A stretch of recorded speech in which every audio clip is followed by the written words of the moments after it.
1, 2, 3. Hello today. This is In the Bleachers with your host, Hector Bosa. That's right, Hector Bosa. Jaime, the heel Hixson, is not here today. So we're going to have fun today. We're going to have good sports talk today. Why?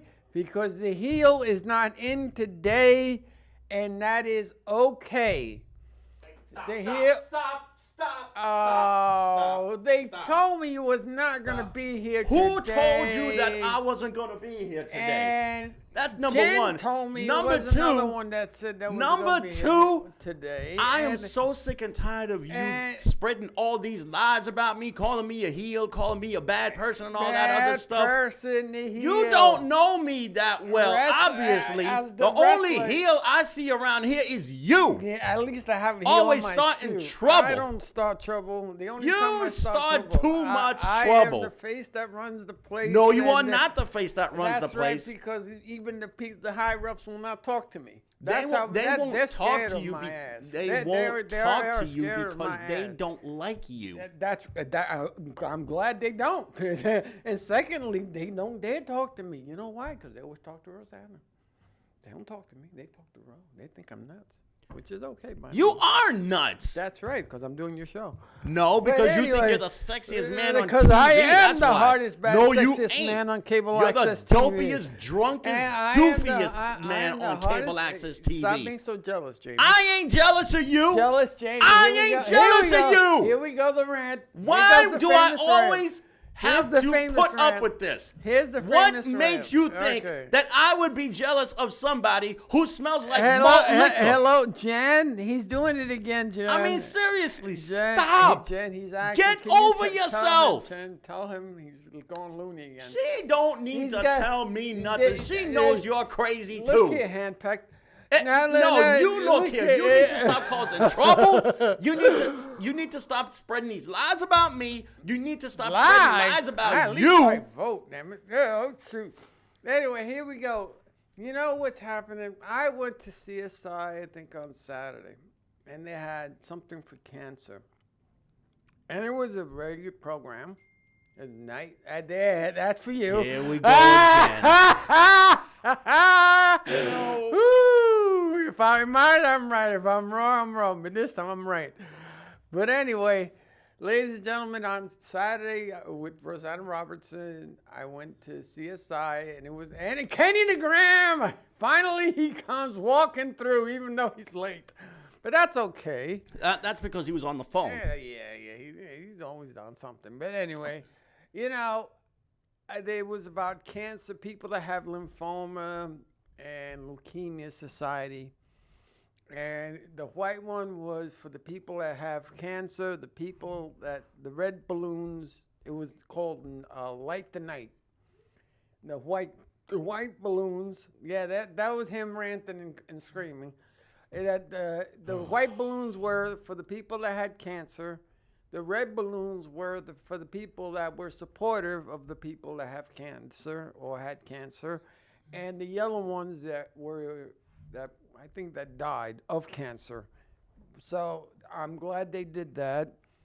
Also, I'm hearing that in Notre Dame, the Staten Island Notre Dame, they had a Notre Dame Academy. You mean Notre Dame Academy actually had a race, a marathon, which I'm reading here. Right? Yeah, is that right? Am I right or wrong? That's what it said, right?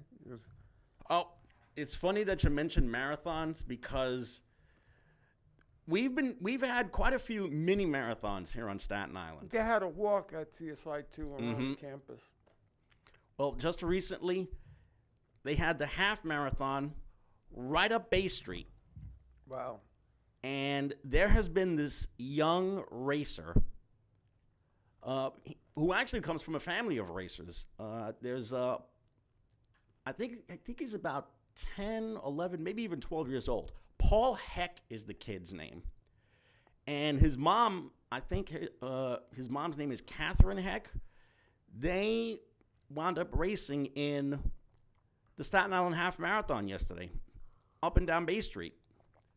And Paul Heck is a 12th grader, and he attends Bernstein Intermediate School, which is in Huguenot. and his mother's name is Kathleen, for the record. Yeah.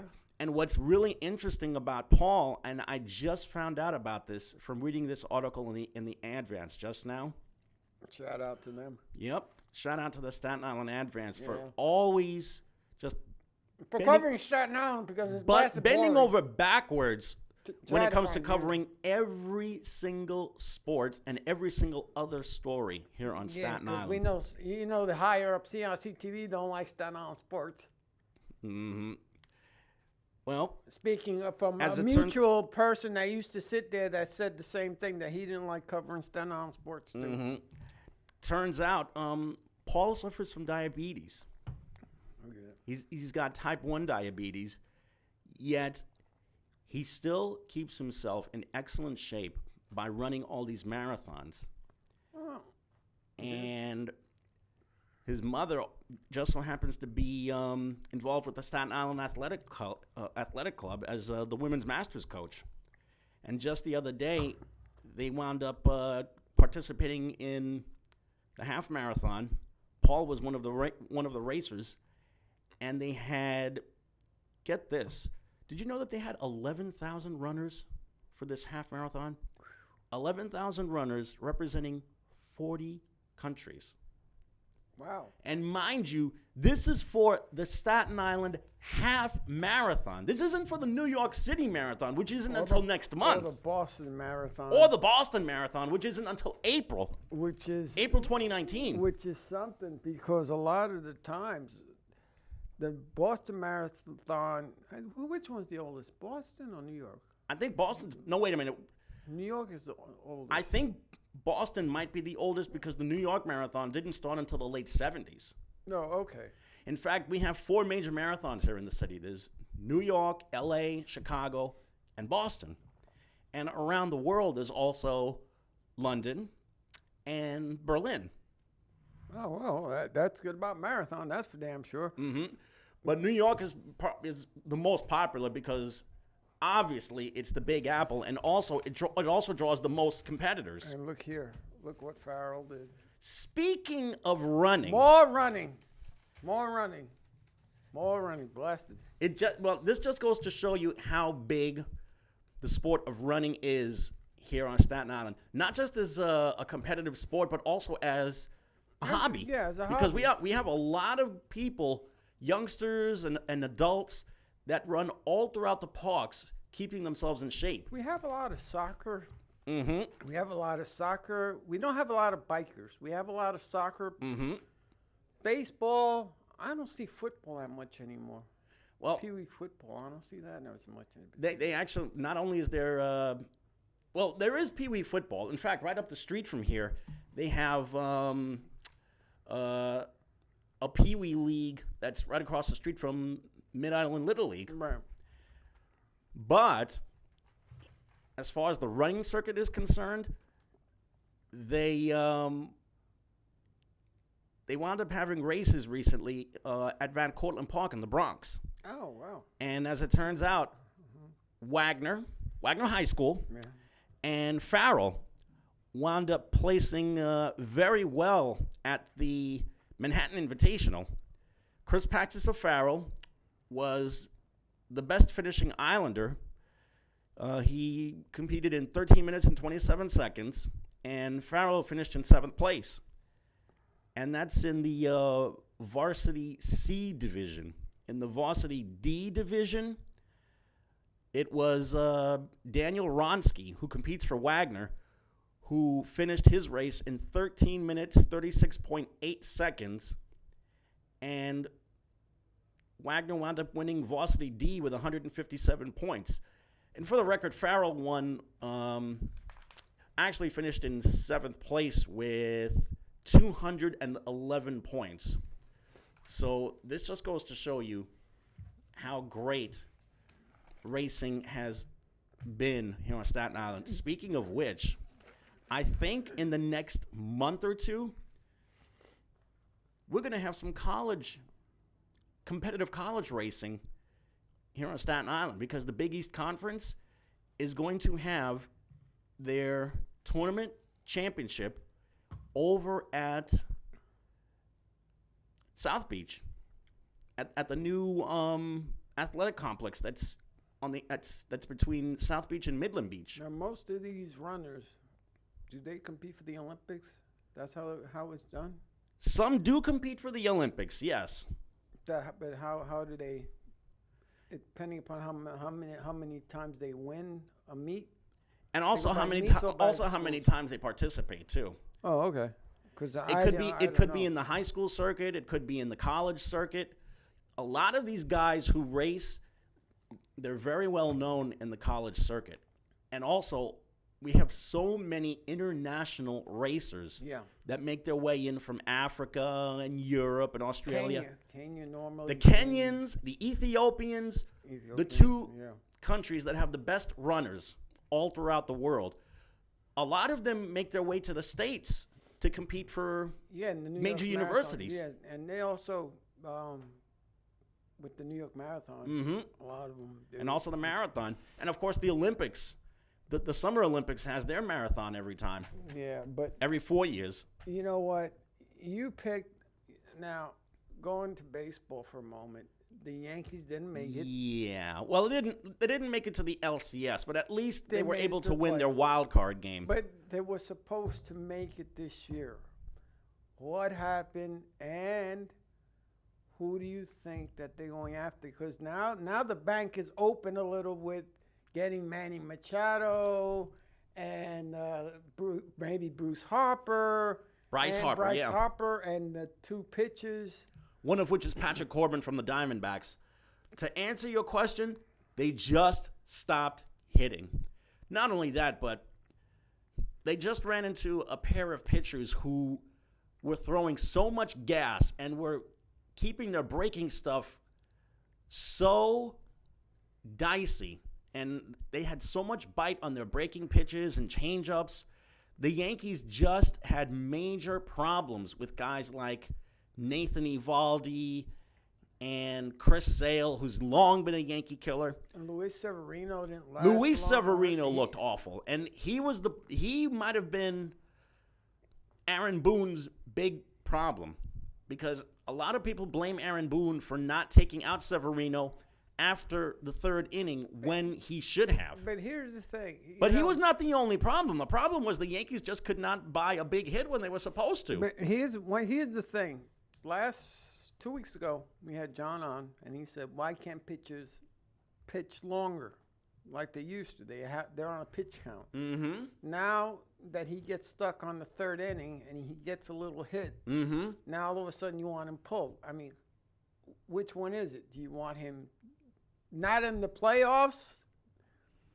Do you want him not even on the postseason roster for that matter? Exactly. You know, it's one of those things. But who will they go after? And do you think they will come?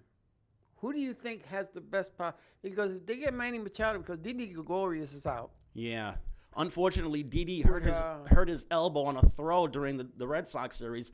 He has to get Tommy John surgery now. So there's a chance he'll either miss half of next season or all of next season. And that means they're going to have to look for a shortstop while he's out. Is it going to be Manny Machado? I'll tell you, it makes a lot of sense. He wants to leave L.A. I don't blame him. According to the papers, and although he's got a pretty good thing going with the Dodgers right now, because the Dodgers are pretty deep in the postseason, and he helped the Dodgers win a big game against the Brewers, Game 2 of the NLCS, with a home run. If they do get him, won't there be too many righties on the team? That's the problem. The Yankees have very, very few left-handed hitters on their roster, and I think it's time they start looking for a real power-hitting southpaw slugger, and that's where Bryce Harper's name comes into the mix. But he's an outfielder. Yeah, he is an outfielder. Although, maybe they'll convince him to be a first baseman? A first baseman, because the Yankees are in desperate need of a first baseman right now. Because Greg Bird cannot cut it. He can't stay healthy. He can't stay away from breaking pitches. He's a strikeout waiting to happen. And the other guy, they had two first basemen. Luke Voit also, who did very well for them. But I'm a little worried about his defense, though. Yeah, but What do you think? I also thought- What do you think the chances are of them getting Machado and the other guys? Manny Machado is 50-50 because the Yankees do need a shortstop. Although, in case they don't get Machado, maybe they'll bring Gleyber Torres or convert Gleyber Torres back into his natural position of shortstop because that's how he started his pro career. He started his pro career as a shortstop. Then when the Yankees called him up, he was converted to second base. Right. So that's one option. The other option is Machado. They still have another in-house option, too, Adeiny Echeverria, who's a really good defensive shortstop. His problem is he can't hit the side of a barn. Well, that's the thing.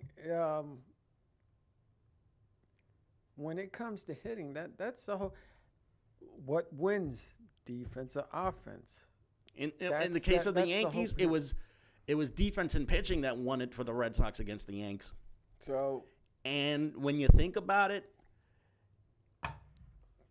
Houston is in the LCS for the second straight year because of their pitching. But look who they have. They've got Justin Verlander. They've got Dallas Keuchel. They've got a really strong bullpen. The Milwaukee Brewers, they have one ace in their system. Everybody else has won either 9 games or less, yet it's been pitching, which I thought was the Brewers' biggest weakness. That's become their strength now. And because of that, they swept the Rockies and now are tied at 1 with the Dodgers. As for the Red Sox, they wound up tying yesterday's series. They wound up tying the series in general against the Astros with a big win in Game 2 yesterday at Fenway. So now they have to go to Houston for 3 games. The Dodgers are going to host the Brewers for 3 games. This could be these next 3 games are going to determine who makes it to the big show against each other. And as far as what the Yankees should do, yes, they definitely have to get some at least one big slugger, whether it's Manny Machado or Bryce Harper or somebody else. Right now, those are the 2 best sluggers out there. And I would definitely look at getting a 3rd, 4th, and 5th starter because we don't know what's going to happen with CC Sabathia or J Happ. I think the Yankees should re-sign J Happ because he was automatic for them ever since he got traded to them. Unfortunately, he wound up laying a goose egg in Game 1 of the Red Sox series, but for him to get them that far, it's a real testament to how solid of a career he's had. So after Severino and Masahiro Tanaka maybe sign J Happ, and I've also heard the name Patrick Corbin of the Arizona Diamondbacks, a guy who's been pretty mediocre for the majority of his career. He's also gone through a Tommy John surgery of his own, but he's been able to reinvent himself because he's got a really strong slider that he can get past a lot of the hitters. And that was the smart thing that the Yankees did. Supposedly, the Yankees were interested in Garrett Cole, who they drafted out of high school, but he refused to sign with them because he chose to go to UCLA. And then he got drafted by the Pirates out of UCLA, and he's had a really good career. And when they were talking to the Pirates about Garrett Cole, the Pirates wanted Miguel Andujar, and the Yankees refused. And what happened? Miguel Andujar was spectacular in his rookie season, and now there's a strong possibility he's going to be the Rookie of the Year.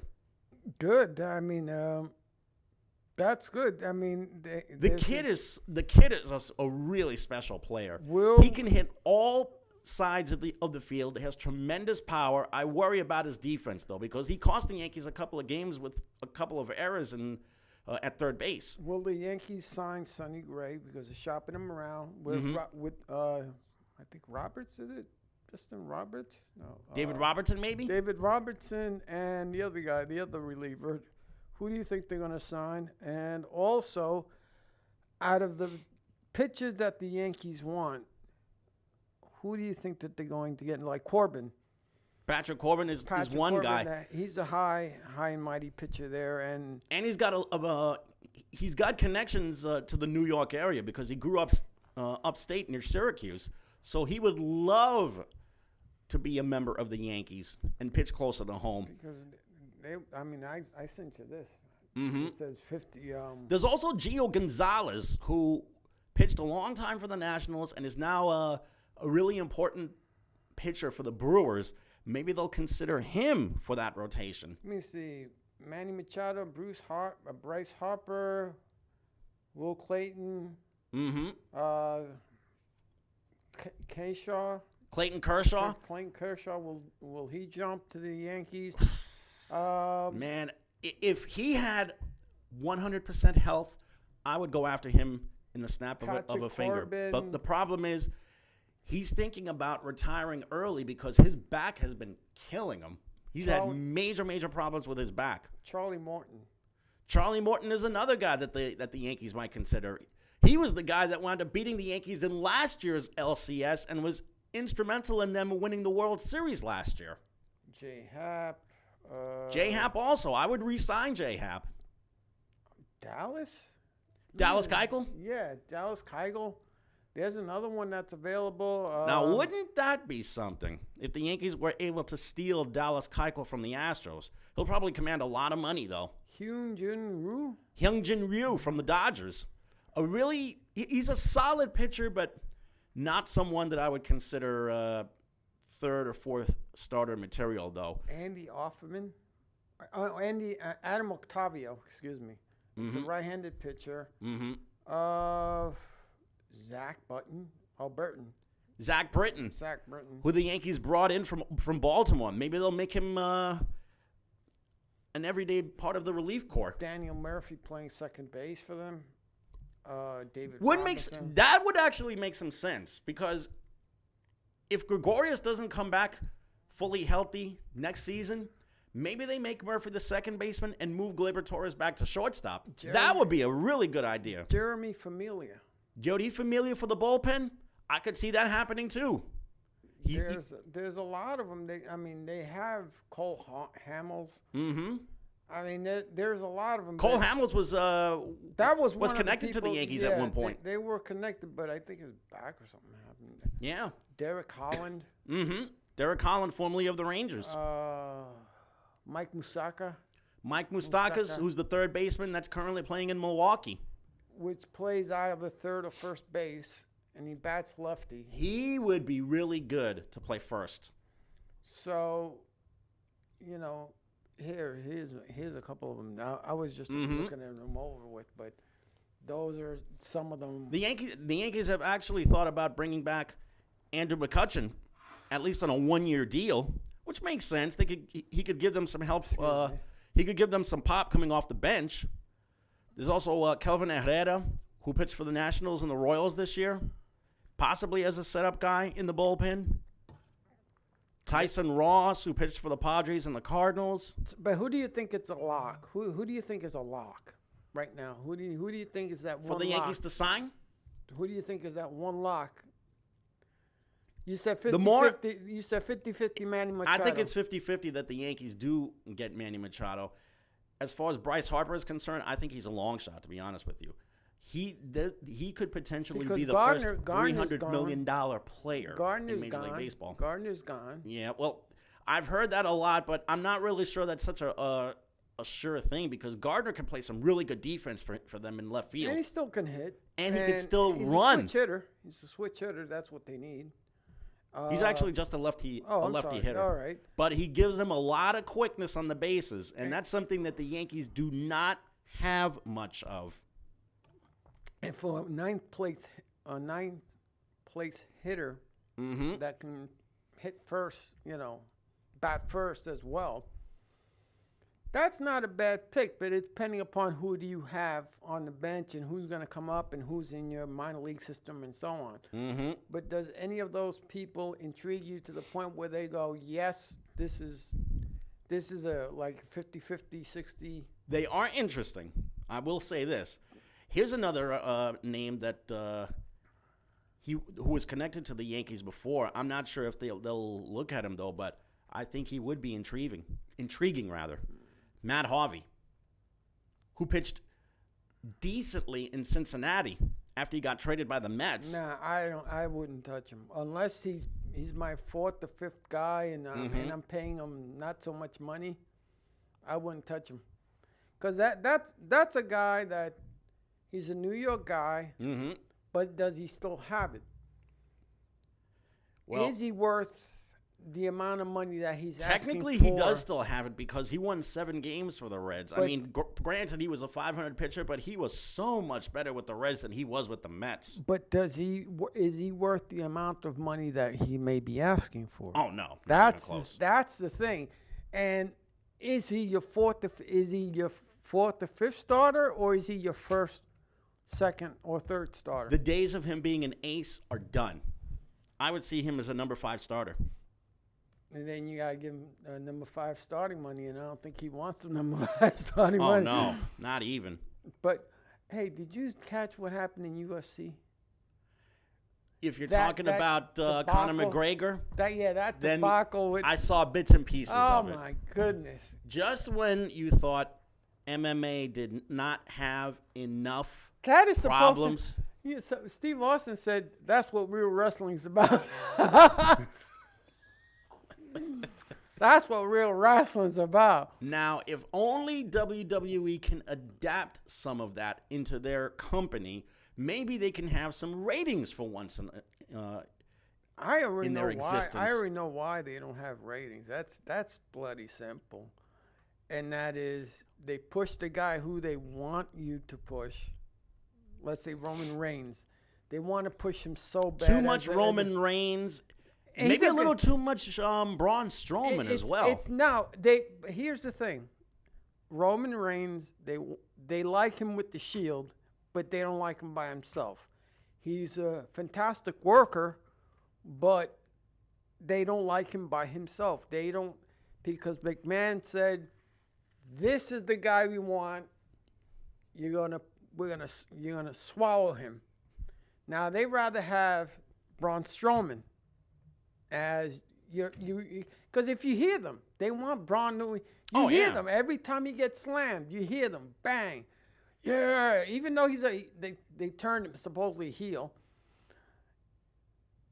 and What they still love him they though. still love him. And the thing is, that's who you put. Sometimes you got to hear the fans, not who has the most shirts, because that's what they go by. They go by merch. Yeah. John Cena still sells a lot. Roman Reigns still sells a lot of shirts, even though you hear a lot of boos. Yet the fans can't stand him. But it's the average of the kids. It's from 6 to, let's say, 8, 17, and then from 18 to 35. What's the ratio? It's like what they ask me here. What is your ratio here of who likes your show? Do kids like your show? Do medium like your show, or do older people like your show? The elder from 35, let's say from 18 to 35, they don't like them as much. Mm-hmm. 6 to 34, let's say they like them. Let's go by that ratio for a minute. Yeah. And then even the older people don't like them. So, but they sell a lot of merch. So it's John Cena. Look at John Cena. He sells a lot of merchandise. But Yeah. Braun Strowman is another guy. If they were more believable, listen to the fans more and don't push so much. Don't push so much. Get better writing, get better vignettes. What they did to Bray Wyatt was disgusting. I mean, he was on top of the world and he slumped down to, you don't see him anymore. They got to repackage him. What they're doing to the women's division, what they're doing to Asuka is disgusting too. She was supposed to be the untouchable, and she's doing nothing. They wanted to. Shinsuke Nakamura, Mr. Strong Style himself. What is he doing? He's doing not a damn thing. And just because he's a heel, if he can't speak the damn language, get him a manager. Be done with it. Get him an American manager or person that is bilingual. Get him in there and let him do what he has to do. Because he was big in Japan. So was Asuka. Asuka was big in NXT. Nakamura was big in NXT. And anybody that's coming up big from NXT, for some reason, doesn't make it into the Raw. They're not as big in Raw or in SmackDown. Do you feel that they should limit The time from 2 hours to Actually, I was 3? about to, well, 2 hours is good for a Raw or a SmackDown. I'm talking about a wrestler's mic time. Wrestlers' mic time, they should limit depending upon who's on the mic. Can they ad lib? Don't let them read off a script. That's another thing that they're doing. If they practice this, they actually practice, monologues and what they have to do and how and who they have to fight and so on. And that was the one thing that I didn't understand is that they do great monologues. They teach them this, but they teach them WWE style. Then when you're coming from, let's say, ROH or from New Japan, they have to start off NXT. Why? Because they have to teach them the WWE style of wrestling, which is do certain moves a certain way and so on. And it gets so ridiculous because some of these people, like Bailey was fantastic in NXT. She's useless now. They're blowing it left and right. NXT is a very good program. ROH is a very good program. MLW is a very good program. Lucha Underground is a very good program. New Japan Pro Wrestling, they have their gimmicks, but they have it. Raw misses it a lot more than they do Hit. How can you have a 5-hour show just for let's say WrestleMania? 5 hours. 5 hours of nothing. What can they possibly do for 5 hours? Talk and talk and talk. And then you got bad wrestling, and then you're trying to hop something, and then they're putting teams together that don't mean anything. They put storylines that don't mean anything together. They put in tag teams that don't mean anything together. They don't care about tag team. Before, they were great at tag teams in the 70s and the 80s. Yeah. They used to be the same as the heavyweight champion. And then the Intercontinental Champion was just as par with the heavyweight champion. The belts don't mean much anymore. People are not interested anymore. I don't think the writers aren't wrestling writers. They're soap opera writers, from what I understand, and they're movie writers. Oh. And so you got all that, and that's what happened. But with that fight, with the McGregor fight, first of all, from what I've seen, he can't even throw a football.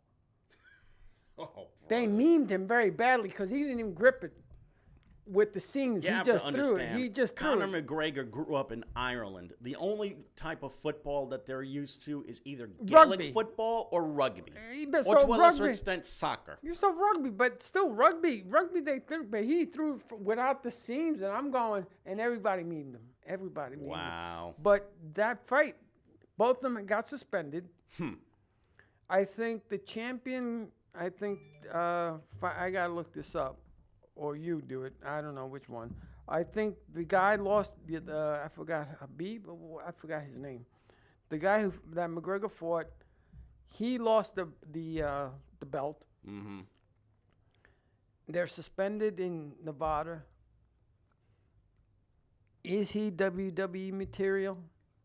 Yeah. Well, he's got the mouth for it. That's for sure. But look what happened. He assaulted this guy's bus. Said something about his parents or called his dad a terrorist. His team called his father a terrorist. I mean, that's good WWE hype, but there's certain bounds that you don't do. You don't, it's funny. Jake Roberts was the most feared wrestler in the world. Yeah. But he didn't have to scream or shout. He spoke very calmly, and he goes, "I'm going to hurt you." That's it. Bottom line, you see these people screaming, yelling. They turn Bobby Lashley heel. They're trying to turn him heel with Leo Rush as his manager now. Leo Rush as a manager? Yes, Leo Rush as his manager. I've seen Leo Rush compete. The kid is fantastic. And 205 is great. It's great, but nobody sees it. Why would they do that to him? Because he's Bobby Lashley. Bobby Lashley was good in TNA. He can talk on the mic, and he was very good with TNA. Goes to back to WWE. WWE destroys him because they don't know what to do with him. They don't know what feuds to put him in and so on. But with the McGregor fight, I mean, they're just killing characters. But this is something that's a black eye, like you said. How can they fix this? I'm thinking maybe do a combination of old school and new school for these shows. If they don't know what to do with them, then rotate them in particular matches against particular superstars to the point where if they impress enough, give them a push for a potential title shot. Well, Make it about the championship instead of about ego. Jim Cornette actually makes a good point, Mm-hmm. and New Japan does this very well, which is they have and ROH does the same thing. They have 6-man title belt. They have a heavyweight title belt. They have an intercontinental belt. They have a junior heavyweight belt. They have a tag team junior heavyweight title belt. They don't have no women wrestling in New Japan, if I remember correctly. But they have the ultimate, overweight heavyweight championship belt. They have all those belts, and all those belts mean the world. And it's funny how they rotate. Jim Cornette said, "But WWE has so much talent that they can rotate people in and out. You know, give them a couple of months off, rotate somebody in. That way, you have top 3 or 5 heels every time you come. It's like having different territories come in." Boom, come in, come out, come in, come out. Rotate them a little. But, you know, what the hell do I know? Though, how did the 205 brand get its name? 205 brand came from what used to be, because I'm sure they watched the wrestling promotions, and 225 is New Japan. You can't be over 225, I think. But 205, they just brought up a number, said, oh, look, 205 live. It sounded good, 205. And what brought it in was the fact that they had that tournament. Mm-hmm. That was a great tournament. And they have great wrestlers now. And so all I can say is for the McGregor and whatever the other guy's name is, I'm sorry, fix it and learn your boundaries. And as for wrestling itself, please fix that too. But here's something funny. Should Eli Manning be traded? Should he be traded?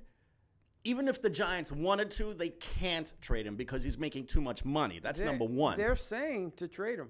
They're saying that they should trade him? I'm actually reading that Phil Simms says that they should get rid of him. He's not the quarterback that he is, and I'm going, okay, who do you listen to? Do you listen to Phil Simms, or do you listen to your staff? Eli Manning trade could save him and the Giants. The question is, where is he going to be traded to? That's number one. I don't know. I didn't read the Well, hypothetically speaking, if the Giants had the chance to trade Eli, where can they send him to? Look, even like I was saying, Phil Simms. I don't know. Somebody that could afford. I'm sure somebody could afford. Buffalo. Well, the Bills have Josh Allen as their number 1 draft pick. I mean, the Bills or the. And they also have, believe it or not, Nathan Peterman, who won a game for the Bills just yesterday. So wouldn't you want Eli Manning to be your starting quarterback instead of those two guys? Honestly, wouldn't you rather have him than Nathan Peterman and so forget on? it. Nathan Peterman is just, to be quite honest with you, I don't know how Nathan Peterman is even in the league. He is absolutely horrendous. And let me correct myself. The Bills actually lost to the Texans yesterday, although Peterman did throw a touchdown. Big whoop. Yeah, but the Texans won yesterday against the Bills. So now the Bills are 2-4, and the Texans, after losing their first 3, have won their last 3. So it looks like, well, record-wise, all they did was break even. But slowly but surely, the Texans are playing some better football because Deshaun Watson is playing better football because the defense has gotten significantly better the last 3 weeks. But should they trade him? Should they trade Eli Manning? If they can get something for him, like a high draft pick, first, second, and also get a quarterback in return, then yes, maybe they should trade him. I hate What to about say the this. quarterbacks that they have now? Sorry, but Kyle Lauletta, who's their mid-round draft pick out of Richmond, is not even close to being ready yet. And the other guy that they got off the scrap heap, he's not ready yet either. Maybe the Jets could make a trade.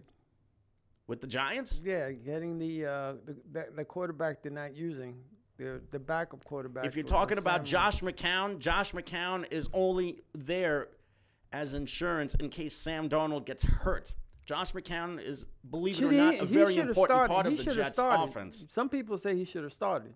Some people say he should have started. Well, guess what? Sam Darnold has led the Jets' offense to 76 points in their last 2 wins, and Well, they're 3-3. 124 points in all 3 of their wins. And who saw this happening, first of all?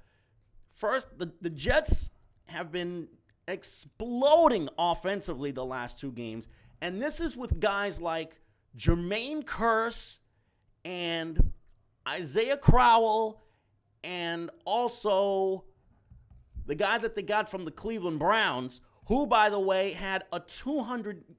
No, it wasn't him. It was Isaiah Crowell who wound up having a 200-yard game for the Jets just last week against the Broncos. Those guys have actually led the Jets to 2 straight wins, and because of that, Sam Darnold is suddenly looking much better right now. But it's a combination of things. They've been running the ball better. And also Darnold has been picking his spots so much better to throw the football. Well, he's 24 of 30 with 280 yards. Mm-hmm. So that's really damn good. I mean, and it also helps that they have a place kicker, a new place kicker, who's been able to make some clutch field goals for them. Yeah, 48-yarder. 7 field goals was what Jason Myers, who's now the Jets' new place kicker, made yesterday. So going down the line, you have Miami in first place with a 4-2 record. Mm-hmm. And believe it or not, the Patriots are right there with them with the same record, and that's because they won a really terrific game, probably the best game of the season. Patriots and Chiefs last night on prime time. And what did Miami win? Did Miami play? Miami played yesterday, and they beat Chicago. Look at that. And for the record, it was Isaiah Crowell who had 219 yards against the Broncos last week. Okay, and going down the line again, Jets 3-3 record, and Buffalo 2-4 record. Mm-hmm. Pretty much everything going according to form right now. Everybody's in where they're supposed to. Do you think the Jets have a shot of making the playoffs? If they keep scoring points the way they do, then yes, they definitely have a shot at the postseason. In the South is Tennessee 3-3, Houston 3-3, Jacksonville 3-3, and Indianapolis 1-5. What do you think of Tennessee, Houston, Jacksonville? Houston right now is the hot team in that division because they've won 3 in a row. They've won 3 in a row because the defense has been good and Deshaun Watson has played much better. Tennessee has been very up and down. Jacksonville is very up and down. Indianapolis stinks. Even with Andrew Luck back at quarterback, they cannot get out of their own way. They can't score. They can't block the quarterback. Andrew Luck has also been committing an unghastly amount of turnovers, and the defense is abysmal. But can you blame him if his offensive line is not holding up and you got nobody to throw to? Of course he's going to be bad. Sound familiar? That's the same problem that Eli Manning has, and now everybody wants him gone. Okay, in the North you have Cincinnati 4-2, Baltimore 4-2, Pittsburgh 3-2-1, Cleveland 2-3-1. Cincinnati and Baltimore, they're tied for first.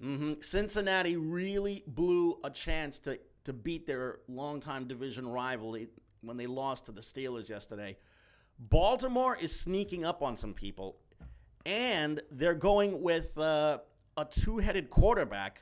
I mean, it's still Joe Flacco, who's taking the majority of the snaps at center, but they're occasionally rotating in their number 1 draft pick, Lamar Jackson from Louisville, to take a couple of snaps as part of a Wildcat formation. And he's going to be the guy that's going to take over for Flacco down the road. And did I say the North, Cincinnati, Baltimore? Okay. Yeah, you already mentioned the North. There's the West West, that's the left West over. is 5-0 with Kansas City with 5-0, Los Angeles They're Chargers. 5-1 now. Oh, 5-1. Los Angeles Chargers 4-2, Denver 2-4, Oakland 1-5. Well, the Chiefs were not going to be undefeated this year. Let's face facts. But yesterday, they ran into a really proud and still dangerous Patriot squad that is still sending a message all throughout the AFC, and that's a Super Bowl berth runs through them.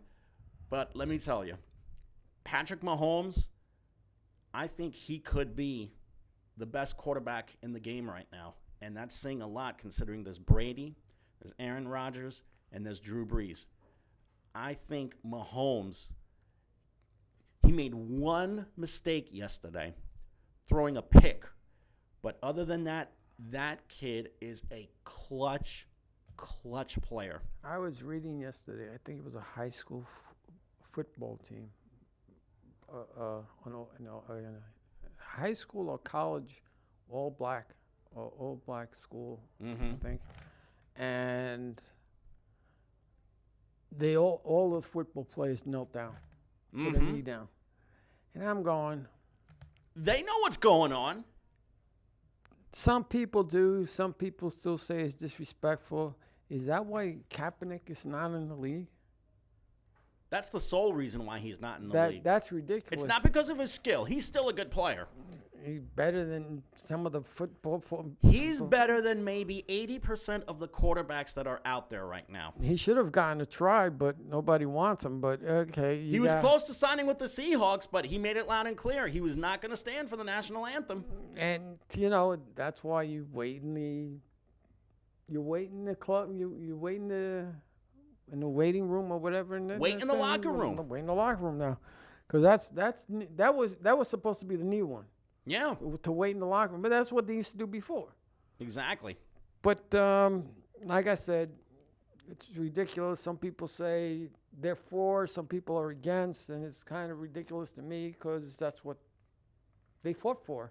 People say, oh, no, that's degrading because that's not. No, look at your Constitution. Read the damn thing. I mean, even if it's not, but if we fought for religious freedom, we fought for freedom of speech, which that's in between in itself, then we fought for this too. Now, burning the flag, that I find burning the flag more offensive than putting an E down on the national anthem. Yeah. And then you can get away with that. Mm-hmm. That you can get away with no problem. And people will get mad at that. But putting an E down, they'll start a riot. They'll start a riot with that. Burning the flag. But I just don't understand why Kaepernick he should be still in the league. But Washington in the okay. And I said Kansas City 5-2. Yeah, okay. Yeah. Oakland 1-5. Oakland is a major disappointment this year. They're not playing well defensively at all, and also, even though they have the passing game and the running game, they just cannot seem to score in the red zone. Well, in the East is Washington. Yeah, you're with talking 3 about the NFC now. The NFC, which is 3-2. Washington, Dallas is 3-3. Philly 3-3. Giants 1-5. Bottom of the basement. Again, we pose a question to Jaime: should they trade Eli Manning? I would think not. If they can find someone who can give them a high draft pick and maybe a frontline player in return, then yes, they should trade him. And I hate to have to say this, but it's been 6 games, and Eli has had major problems protecting the football. But is it him? It's not the offensive line. The offensive line is a cruel joke. Right now, I would say maybe 50% of the offense that the Giants have right now is running through Saquon Barkley. And there were people who wanted to see the Giants draft a quarterback at number 2. Saquon Barkley is basically the only player that's carrying the Giants right now. He's close to 1,000 yards from scrimmage in 6 games. He could be Rookie of the Year this year if he gets to 2,000 yards from scrimmage, and that is saying a lot. They were expecting more from the Giants, but everybody was saying the front line, and they didn't. The offensive line stinks. They bulked up on the their down defense. line. They bulked up on their defensive, but even the defense has been equally problematic. They can't tackle. They suddenly lost the ability to tackle. They want to make that big hit instead of just wrapping their arms around the guy who has the ball. In the South, you have New Orleans Saints with 4-1, Carolina Panthers 3-2, Tampa Bay 2-3, Atlanta Falcons 2-4. Do you see them in that bracket still? The Saints are the best team in the South right now. And to think, Drew Brees, 39 years of age, all 5 feet 11 inches of him. He's my height. He's been in the league. This is his 18th year now, and he's thrown for more than 70,000 yards. He is now the NFL's all-time leading passer, and he is not showing any sign of slowing down right now. I don't blame him. Age shouldn't matter, but it's how healthy you are. You're right, man. Age should not have to matter. And he's 39 years old, and he looks outstanding. And it all depends because he must have good offensive line, good defense. Yes, he does. And a good running game, too. The team makes you just as good as you are. That's how the Patriots, Tom Brady always gets in. It's not that he's such a great. He could be a great quarterback, but he's got a team in front of him too that's not too shabby, either. Come on. Here's an idea of how superb and also how superior Tom Brady is as a quarterback. He's 41 years old right now. Do you know that Tom Brady has thrown touchdowns to 73 different receivers for his entire career? You know who's the one guy that he's thrown the most touchdowns to? Randy Moss. And they played together only 3.5 years. He was a hell of a player, Moss. Too. Randy Moss was an outstanding player, a great receiver, and now he's in the Hall of Fame. In the North, Chicago 3-2, the Bears, damn. Minnesota 3-2, Green Bay 2-1, Detroit 2-3-0. And in Minnesota's 3-2-1, and Green Bay's 2-2-1. Green Bay, quite frankly, should be a little bit better than their record indicates. I thought that they should have beaten Minnesota. At the same time, Chicago has really surprised a lot of people. I really think they let one get away against Miami yesterday. Miami came from behind to win. They were predicting Chicago being in last, wouldn't they? They predicted Chicago to be in last place, but what's been the difference for them? Their defense has been better. Why is the defense better?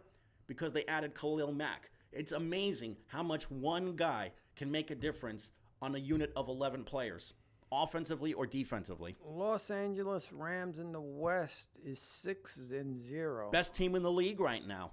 They're scoring points. They're getting great play from Jared Goff and also Todd Gurley. And also, the reason why Jared Goff has been playing so well is because he has a really good receiver, Brandon Cooks, who's been catching the majority of the passes from him. And also, defensively, they've been pretty much overlooked. Offensively is where a lot of the glamour is because they've been scoring so many points. Defensively, that's where all the glory has been for them. But can you picture Seattle being 3-3 and San Francisco being 1-4 and Arizona being 1-5? San Francisco and Arizona, yes. because Arizona still has major problems at quarterback. They brought in the rookie Josh Rosen. San Francisco, their best player, Jimmy Garoppolo, who was the guy that they acquired from the Patriots, and who they gave a big contract extension to, mangled his knee. He's gone for the rest of the year. So now the guys have to rely on their second stringer to be their quarterback for the rest of the year. Seattle, I could pretty much see them being 3-3 because they made quite a few changes defensively. They got rid of Richard Sherman. Also, Cam Chancellor unofficially retired. Technically, he's still on the roster, but he's not playing anymore because of a neck injury. So defensively, they're really weak in the secondary. Russell Wilson practically has carried that entire offense by himself. He doesn't have a frontline running back to give the ball to. So naturally, he's going to have to make the majority of the plays himself. Yeah, and that's it, I guess. But that's all you can talk to. But, I do have some good news, though. funny good news of what? Which Guess what tomorrow is? tomorrow? Aside from the fact that it's Tuesday the 16th. Tuesday the 16th. Jimmy Kimmel's going to be on tomorrow live in Brooklyn. Yes, he is in town for shows in his birth home of Brooklyn. But guess what else is tomorrow? Opening night of the NBA season. Yes, where the New York Knicks will make the playoffs No, this they year will not, with because that the Knicks are dreadful. With that outstanding, close the door before you start screaming. They're not going to the playoffs. Outstanding They're offense not and defense going against to the playoffs. Jen, Enough. talk to him. You had to The talk to him, Brooklyn Jen. Nets He's are going not going to the playoffs They're either. predicting They will that. not go anywhere near 30 wins this The season. Knicks are. Who actually- are you kidding? I'm just reading it. And just so you know, the Brooklyn Nets actually had two guys as honorable mentions as far as who are the 100 best players in the NBA this year. Dinwiddie and Russell, right? D'Angelo Russell. Russell, Spencer Dinwiddie, and also Jared Allen. Look at that. D'Angelo Russell actually made the list of 100, which Yes. really says a lot. And how many players did the Knicks have as an honorable mention or even in the top 100? Knox. None. I'm surprised. Absolutely As none. a team, they're going to be fantastic. Kevin Knox has not they're proven going anything to, yet. They're going to make what? They're going to make the 8 They're playoffs. not making And when the they make the playoffs. 8 seed They're playoffs, not he's gonna making eat the this playoffs this year. Cut it out. Can I have this on YouTube? They please? don't Can I have play this for YouTube? defense. They can't create offense. They can't score. They can't shoot the three. They can't make a three-point shot to save their lives. They don't have one single defensive stopper on that roster right now. they do. No, they do not. Yes, they do. No, they do not. Yes, they do. No, they do not. Yes, they do. They do Kevin not. They Cox, have Frank nothing. Ntilikina. Frank Absolutely Ntilikina. nothing. How can you say Frank all that? Ntilikina cannot He's- do he's- as much he's as a you say he defensive- does. He's an offensive stopper.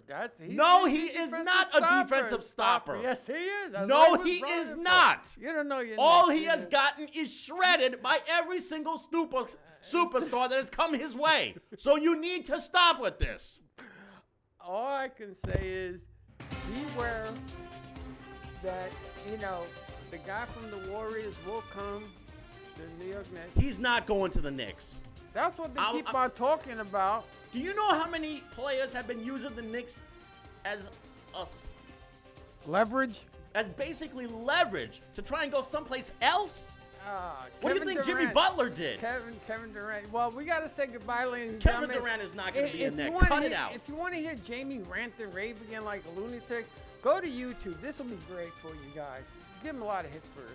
So, ladies and gentlemen, without If you further want ado, really smart, interesting Yes. conversation, go to me. Don't watch his show. Go to me. Go to me. Go to me. Or if you Go to want me. your IQ shrunk to that of an ice cube, come to me. 'Cause Go to he'll, him. He'll screw you. He'll screw you. But goodbye, ladies all and right, gentlemen. Kenny's telling us goodbye, so we're telling you goodbye.